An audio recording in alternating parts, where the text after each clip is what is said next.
Hong Kong, 1999. La police fait une descente dans un appartement miteux et insalubre du quartier de Tsim Sha Tsui. Ils sont là pour une affaire de drogue, ce qui est monnaie courante dans ce quartier. Mais ce qu'ils découvrent dans la chambre va dépasser l'entendement des enquêteurs les plus aguerris. Sur une étagère, trône une poupée Hello Kitty. Une grande poupée à tête de sirène, à l'air innocent et mignon. Mais elle est étrangement lourde. Lorsqu'un agent la prend en main, il sent quelque chose bouger à l'intérieur. Il coupe le tissu à l'arrière et découvre l'impensable, à l'intérieur de la tête en plastique, il n'y a pas de rembourrage. Il y a une tête humaine décapitée, partiellement décomposée. C'est le début de l'une des affaires criminelles les plus sordides de l'histoire moderne.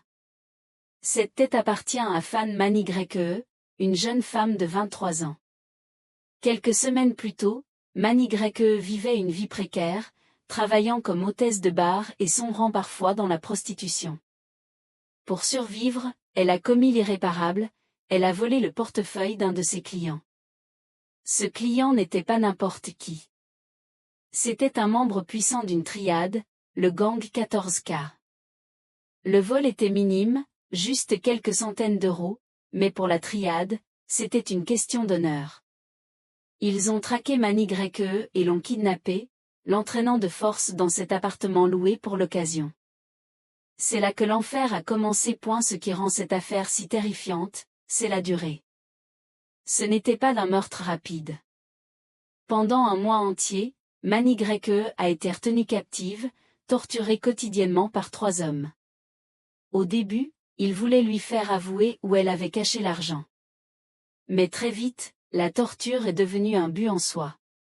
Ils la frappaient à coups de bâton de baseball, lui brûlaient la peau avec du plastique fondu, et la privaient de nourriture. Ils ont même filmé certaines de ces séances sur des cassettes vidéo que la police. Ils la frappaient à coups de bâton de baseball, lui brûlaient la peau avec du plastique fondu, et la privaient de nourriture. Ils ont même filmé certaines de ces séances sur des cassettes vidéo que la police retrouvera plus tard, montrant une jeune femme couverte d'ecchymose, hurlant de douleur, totalement à leur merci. Au bout de 30 jours de ce calvaire, Mani Grekee a fini par mourir. On ne sait pas exactement si c'est un coup fatal ou l'accumulation des sévices. Paniqués, les kidnappeurs se sont retrouvés avec un cadavre sur les bras et aucun plan pour s'en débarrasser sans se faire voir. Ils ont alors décidé de la faire disparaître. Ils ont utilisé une scie pour démembrer le corps. Certains morceaux ont été bouillis dans une marmite sur la cuisinière pour faire fondre la chair. Mais la tête était trop volumineuse pour être cuite ou jetée discrètement. C'est alors qu'ils ont eu l'idée macabre d'utiliser la poupée Hello Kitty qui se trouvait dans l'appartement. Ils ont glissé la tête coupée de Mani Grekee à l'intérieur de la tête en plastique de la poupée, scellant ainsi leur secret. Ils ont jeté le reste des restes humains avec les ordures ménagères, pensant avoir effacé toute trace. L'affaire aurait pu rester un mystère éternel si une adolescente de 14 ans en n'avait pas parlé. C'était la petite amie de l'un des tortionnaires. Elle vivait parfois dans l'appartement et avait tout vu.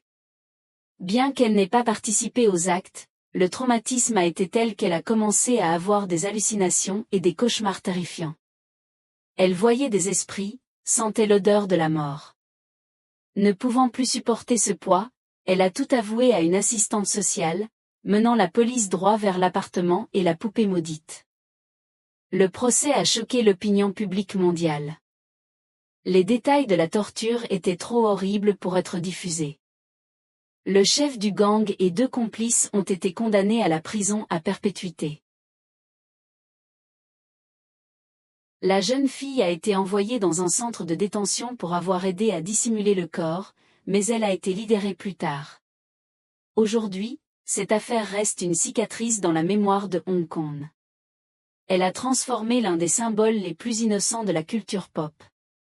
Hello Kitty, en un rappel permanent de la cruauté absolue que l'être humain peut infliger à son semblable. Une poupée sanglante qui garde le silence sur un mois d'enfer. Merci d'avoir regardé, à très bientôt.